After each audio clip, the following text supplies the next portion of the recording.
피터팬 제 14장 해적선 키드 선장의 개울 위로 희미한 초록 불빛 하나가 조심스럽게 비쳤어요. 그곳은 해적들이 모이는 강 입구 근처였는데 거대한 브리그선 졸리 로저가 물속에 낮게 가라앉은 듯 떠있는 곳을 은밀하게 표시해줬죠.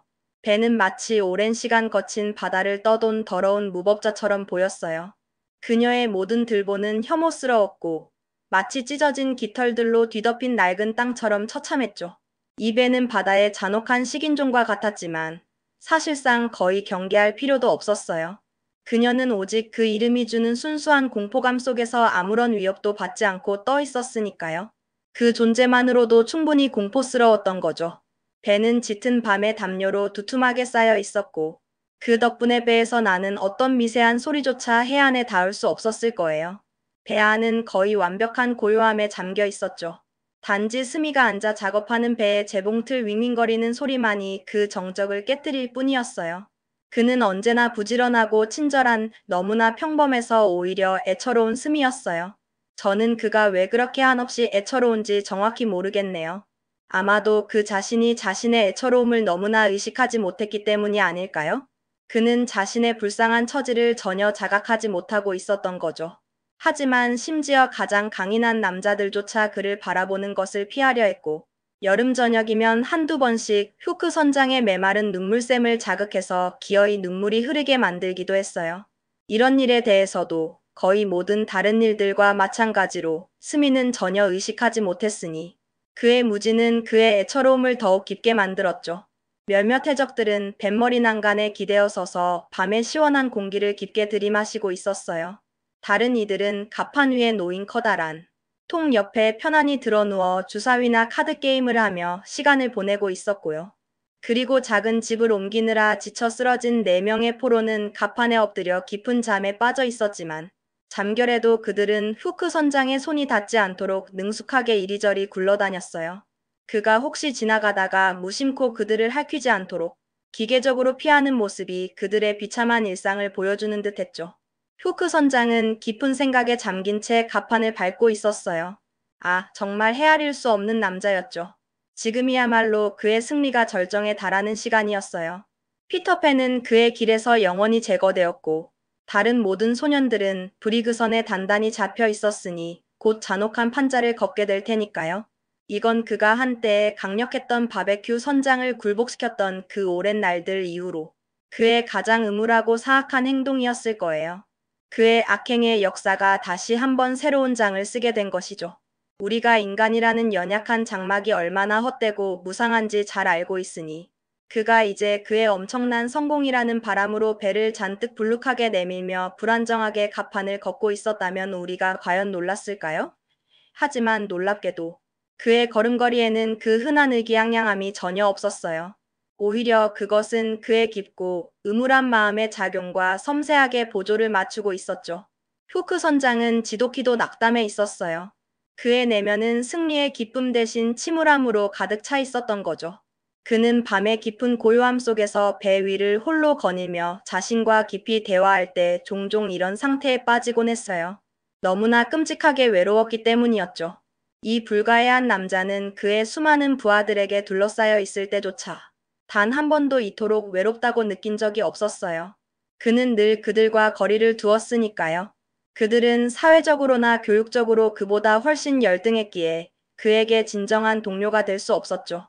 후크는 그의 진짜 이름이 아니었어요. 그가 실제로 누구였는지를 지금 이 시점에서라도 명확히 밝힌다면 아마 온 나라가 불길에 휩싸일 정도로 엄청난 파장을 불러일으킬 거예요. 하지만 행간을 신중하게 읽는 사람들은 이미 어렴풋이 짐작했겠지만 그는 과거에 유명한 공립학교에 다녔었어요.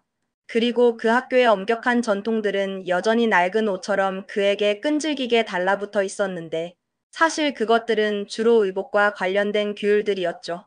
그런 배경 때문에 그는 특이한 강박에 시달렸어요. 그러므로 그가 배를 잡을 때 입었던 것과 똑같은 옷을 입고 이 해적선에 오르는 것은 지금도 그에게 심한 불쾌감을 주었고 그는 여전히 그의 걸음걸이에서 그 학교의 저명하고 독특한 구부정한 자세를 고수하고 있었죠. 마치 오랜 습관처럼 그의 몸에 배어 있었어요. 그러나 그 모든 것보다도 그는 좋은 형식이라는 것에 대한 열정을 끈질기게 유지했어요. 좋은 형식. 그가 아무리 타락하고 잔혹해졌을지라도 그는 여전히 이것이야말로 실제로 중요한 전부라는 것을 마음속 깊이 알고 있었던 거죠. 그의 마음 가장 깊은 곳에서 그는 녹슨문들이 삐걱거리는 소리를 들었고 그 문을 통해 엄격하고 딱딱거리는 소리가 끊임없이 들려왔어요. 마치 잠들 수 없는 밤에 망치질하는 소리처럼 그의 뇌리를 울렸죠. 오늘 좋은 형식을 지켰는가? 그것이 그들의 영원하고도 준엄한 질문이었어요. 명성, 명성, 그 빛나는 하찮은 것, 그것은 나만의 것이야. 그가 허공에 대고 외쳤어요. 그러자 무언가에서 저명하다는 것이 과연 좋은 형식인가? 라는 날카로운 반박이 그의 학교로부터 들려오는 딱딱거리는 소리처럼 그의 귀에 박혔죠.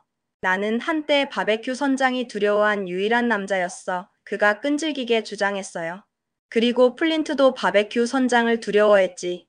그러자 바베큐, 플린트 대체 무슨 기숙사 출신인데? 라는 예리하고 비꼬는 듯한 반박이 되돌아왔어요. 그의 과거가 현재의 그를 끊임없이 따라다니며 괴롭혔던 거죠.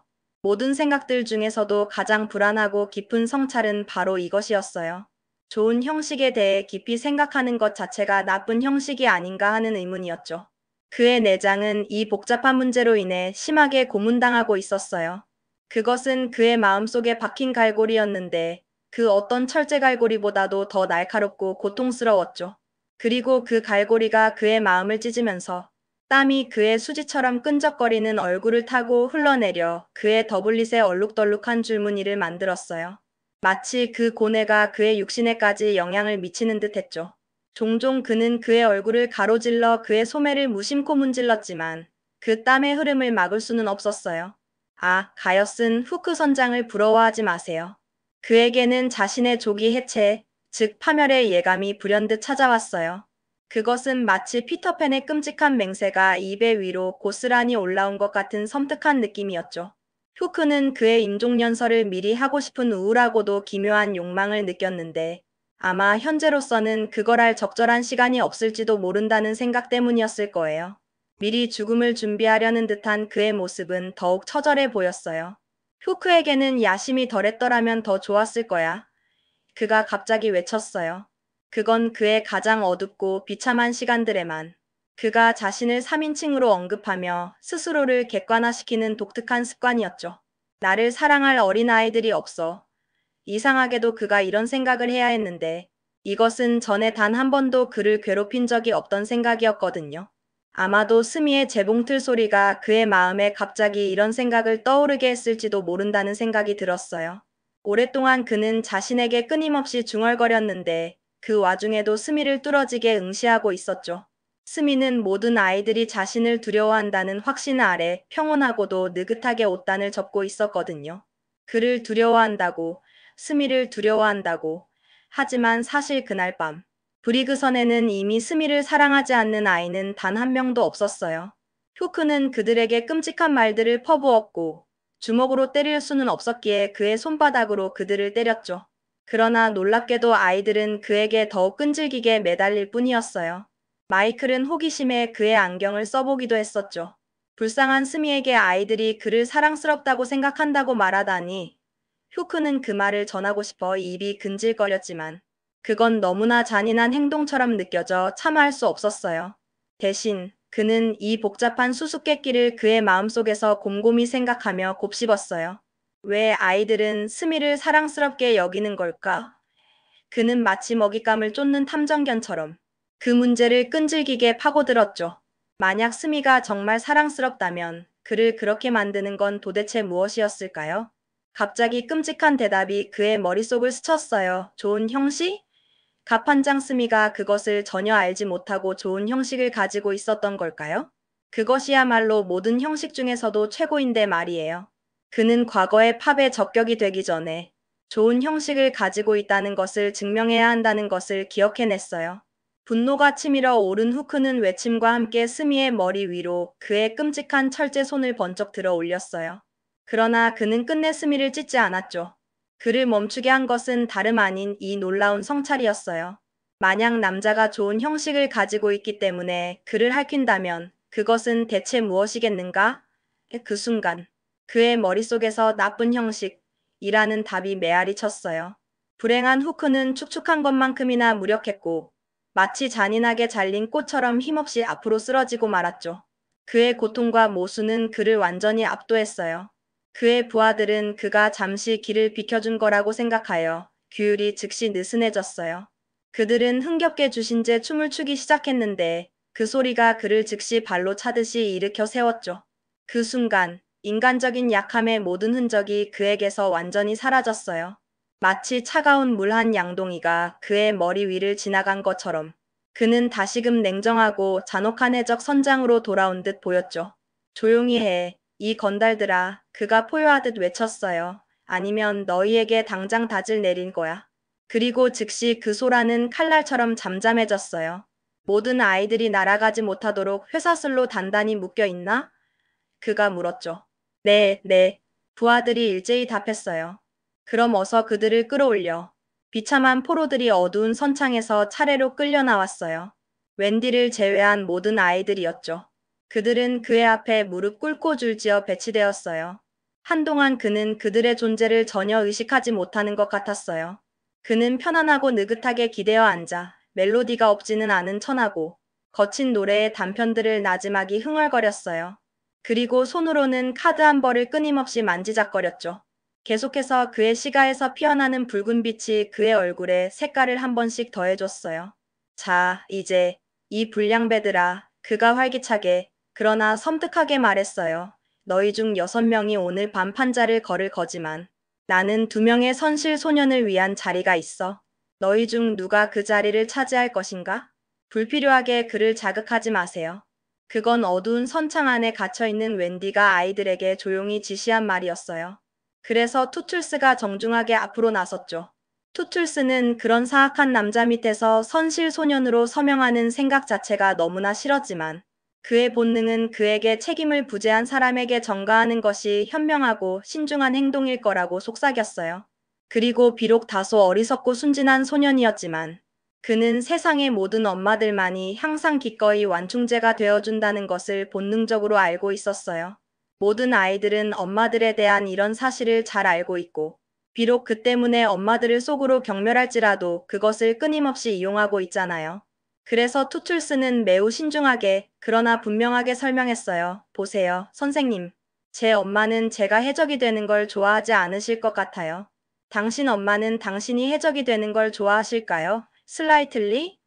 그는 슬라이틀리에게 조용히 윙크했고 슬라이틀리는 마치 정말로 상황이 달랐기를 바라는 것처럼 슬픈 목소리로 말했어요. 그렇지 않으실 것 같아요. 당신 엄마는 당신이 해적이 되는 걸 좋아하실까요? 트윈? 그렇지 않을 것 같아요. 첫 번째 쌍둥이가 다른 아이들만큼이나 영리하게 대답했죠. 닙스, 당신 이 빌어먹을 잡담 집어치워. 휴크가 분노에 찬 목소리로 포효했고 대변인이었던 아이들은 놀라서 뒤로 물러났어요. 너, 소년, 그가 존을 날카롭게 가리키며 말했어요. 너는 내 안에 약간의 용기가 있는 것처럼 보이는구나. 해적이 되고 싶어 본 적이 한 번도 없었나, 친구? 이제 존은 가끔 수학 예습 시간에 이런 종류의 강렬한 갈망을 경험한 적이 있었어요. 그리고 그는 후크 선장이 자신을 특별히 골라냈다는 사실에 은근히 감명을 받았죠. 저는 한때 저 자신을 붉은 손의 잭이라고 부르는 것을 생각해봤어요. 그가 수줍게 그러나 약간의 자부심을 담아 말했어요. 그것도 좋은 이름이야. 내가 우리와 합류한다면 여기서 우리는 너를 그렇게 부를 거야, 친구. 어떻게 생각해, 마이클? 존이 물었죠. 마이클은 주저하지 않고 요구했어요. 제가 합류하면 저를 뭐라고 부르실 건가요? 검은 수염조. 마이클은 당연히 깊은 인상을 받았어요. 어떻게 생각해, 존? 그는 존이 먼저 결정하기를 원했고 존 역시 마이클이 먼저 결정하기를 바랐죠. 우리는 여전히 왕의 공손한 신하들이 될 수 있을까요? 존이 조심스럽게 물었어요. 후크의 이 사이로 잔인한 대답이 새어나왔어요. 너희는 맹세해야 할 거야. 왕을 타도하라. 아마도 존은 지금까지 아주 모범적인 행동을 한 적은 없었지만 그는 이제 용기로 빛났어요. 그럼 저는 거부합니다. 그가 우렁차게 외쳤고 후크 앞에 통을 쾅 하고 쳤죠. 그리고 저도 거부합니다. 마이클이 용감하게 외쳤어요. 브리테니아여 영원히 통치하라. 컬리가 찢어질 듯한 목소리로 꾀꾀거렸어요. 격분한 해적들이 아이들의 입을 거칠게 때렸어요. 그리고 후크가 분노에 찬 목소리로 포효했죠. 그것이 너희의 비참한 운명을 봉인하는구나. 어서 그들의 엄마를 끌고 올라와. 판자를 준비해. 그들은 아직 어린 소년들에 불과했고 그들은 주크스와 세코가 치명적인 판자를 준비하는 것을 보았을 때 공포에 질려 창백해졌어요. 그러나 그들은 웬디가 선창에서 끌려 올라왔을 때 최대한 용감해 보이려고 필사적으로 노력했죠. 저의 어떤 말로도 웬디가 그 해적들을 얼마나 깊이 경멸했는지 당신에게 충분히 전달할 수는 없을 거예요. 소년들에게는 적어도 해적이라는 직업에 비록 잔혹하긴 해도 약간의 야성적인 매력이 있었거든요. 하지만 웬디가 본 건 오직 배가 수년 동안 한 번도 제대로 정돈되지 않았다는 사실뿐이었어요. 당신이 손가락으로 더러운 돼지라고 쓸 수 없는 더러운 유리창은 단 하나도 없었죠. 그리고 그녀는 이미 여러 개의 창문에 그 글자를 썼었으니까요. 그녀의 눈에는 해적들의 야만성과 지저분함이 가장 먼저 들어왔던 거예요. 하지만 소년들이 그녀 주위에 두려움에 떨며 모여들었을 때 그녀는 물론 그들 외에는 어떤 다른 생각도 하지 않았어요. 오직 아이들의 안전만이 그녀의 관심사였죠. 자, 나의 미인아. 후크가 마치 꿀처럼 달콤한 시럽 같은 말투로 말했어요. 너는 내 사랑스러운 아이들이 차례로 판자를 걷는 것을 지켜보게 될 거야. 그가 아무리 겉으로는 훌륭한 신사처럼 보일지라도 그의 내면에 숨겨진 잔혹함이 그의 빳빳한 러프를 더럽혔고 갑자기 그는 웬디가 그 더러움을 꿰뚫어보고 있다는 것을 알았어요. 그는 급한 몸짓으로 그 추악함을 숨기려고 했지만 이미 너무 늦어버렸죠. 웬디의 날카로운 시선은 이미 모든 것을 파악한 듯 했어요. 그들은 꼭 죽어야 하나요? 웬디가 물었는데 그를 거의 기절하게 만들 만큼 끔찍한 경멸의 표정이 그녀의 얼굴에 서려 있었어요. 그렇다. 그가 으르렁거리듯 짧게 답했죠. 모두 조용히 해. 그가 흡족한 미소를 지으며 외쳤어요. 엄마가 자식들에게 하는 마지막 말을 위해. 이 순간. 웬디는 그 어떤 상황에서도 흔들리지 않는 위대함을 보여줬어요. 이것이 나의 마지막 말이에요. 사랑하는 소년들아, 그녀가 단호하고 침착하게 말했죠. 나는 너희의 진짜 엄마들로부터 너희에게 전할 중요한 메시지가 있다고 느껴요. 그리고 그것은 바로 이것이에요. 우리는 우리 아들들이 진정한 영국 신사들처럼 용감하게 죽기를 희망합니다. 그녀의 말은 아이들에게 깊은 울림을 주었어요. 심지어 흉악한 해적들조차 잠시 경외감에 휩싸였고 투툴스가 히스테리적으로 외쳤어요. 저는 제 엄마가 희망하는 대로 할 거예요. 넌 뭘 할 거니, 립스? 저도 제 엄마가 희망하는 대로요. 넌 뭘 할 거니, 트윈? 저도 제 엄마가 희망하는 대로요. 존, 넌 그러나 바로 그때 후크가 그의 목소리를 다시 되찾았어요. 그녀를 당장 묶어. 그가 우렁차게 소리쳤죠. 웬디를 돛대에 단단히 묶은 것은 다름 아닌 스미였어요. 이봐요, 얘야. 스미가 웬디에게 속삭였어요. 당신이 나중에 내 엄마가 되어주겠다고 약속한다면 내가 당신을 구해줄게요. 그러나 스미를 위해서조차 웬디는 그런 약속을 하지 않을 거였어요. 차라리 아이들이 전혀 없는 편이 나을 것 같아요. 그녀가 경멸스럽게 말했죠. 스미가 그녀를 돛대에 묶을 때 한 소년도 그녀를 쳐다보지 않았다는 사실은 너무나 슬픈 일이에요. 모두의 눈은 오직 잔혹한 판자에만 고정되어 있었어요. 그들이 막 내디디려는 그 마지막 한 걸음에 모든 시선이 집중되어 있었죠. 그들은 더 이상 그 걸음을 남자답고 의연하게 걸을 수 있기를 희망할 수 없었는데 공포가 그들로부터 생각할 능력 자체를 빼앗아 갔기 때문이었어요. 그들은 오직 눈을 크게 뜨고 떨 수밖에 없었죠. 후크는 이를 잔뜩 다물고 그들에게 섬뜩한 미소를 지었고 웬디를 향해 천천히 한 걸음 내디뎠어요. 그의 의도는 그녀의 얼굴을 강제로 돌려 그녀가 자신의 아이들이 판자를 하나씩 걷는 끔찍한 광경을 보도록 하는 것이었을 거예요. 그러나 그는 결코 그녀에게 닿지 못했고 그가 그녀에게서 짜내기를 희망했던 고통스러운 비명소리도 결코 들을 수 없었어요. 그는 대신 다른 소리를 들었죠. 그 소리는 바로 악어의 끔찍하고 규칙적인 똑딱똑딱 소리였어요. 그들 모두가 그 소리를 들었어요. 해적들, 어린 소년들, 그리고 웬디까지. 그리고 즉시 모든 머리가 한 방향으로 획 하고 돌아갔죠. 하지만 소리가 나온 물을 향해서가 아니라 다름 아닌 후크 선장을 향해서였어요. 모두가 이어서 일어날 일이 더 이상 자신들과 직접적으로 관련이 없다는 것을 본능적으로 알았고, 잠시 동안 이 잔혹한 드라마의 배우였던 그들이 갑자기 그저 관중이 되었다는 것을 깨달았죠. 후크에게 일어난 급격한 변화를 보는 것은 너무나 무서운 광경이었어요. 마치 그가 모든 관절에서 잘린 듯이 완전히 힘을 잃고 맥없이 쓰러지는 듯 보였으니까요. 그는 작은 무더기처럼 주저앉았어요. 악어의 똑딱거리는 소리는 꾸준히 그리고 끈질기게 더 가까이 다가왔어요. 그리고 그 소리가 다가오기 전에 이 무시무시한 생각이 모두의 뇌리를 스쳤죠. 악어가 배에 오르려고 한다.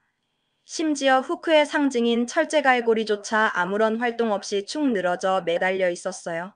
마치 그것이 공격하는 힘이 원하는 것의 본질적인 부분이 아니라는 것을 스스로 아는 것처럼 말이죠. 그렇게 무섭게 홀로 남겨진다면 다른 어떤 남자라도 그가 쓰러진 곳에 눈을 감고 누워 공포에 떨었을 거예요. 그러나 후크 선장의 거대한 두뇌는 여전히 냉정하게 작동하고 있었고, 그 두뇌의 안내 아래 그는 악어의 소리로부터 최대한 멀리 떨어져 갑판을 따라 무릎으로 간신히 기어갔어요. 해적들은 본능적으로 공손하게 그를 위해 길을 비켜줬고, 그가 난간에 세게 부딪혔을 때에야 간신히 입을 열었어요. 나를 숨겨줘.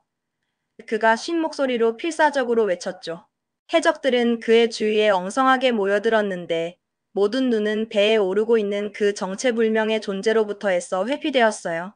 그들은 그것과 싸울 생각조차 하지 못했죠. 그것은 마치 피할 수 없는 운명처럼 느껴졌으니까요. 오직 후크가 그들 사이로 완전히 숨겨졌을 때에야 호기심이 소년들의 얼어붙었던 사지를 느슨하게 해주었고, 그래서 그들은 악어가 배의 측면을 기어오르는 것을 보기 위해 배의 가장자리로 달려갈 수 있었어요. 그러자 그들은 그 밤들 중 가장 이상하고 놀라운 광경을 목격하게 되었죠. 왜냐하면 그들을 돕기 위해 오고 있던 것은 끔찍한 악어가 아니었기 때문이었어요. 그것은 바로 피터팬이었죠. 그는 아이들에게 의심을 불러일으킬 수 있는 어떤 감탄의 외침도 내지 말라고 조용히 신호했어요. 그런 다음 그는 계속해서 악어의 똑딱거리는 소리를 흉내내며 그 자리를 지켰어요.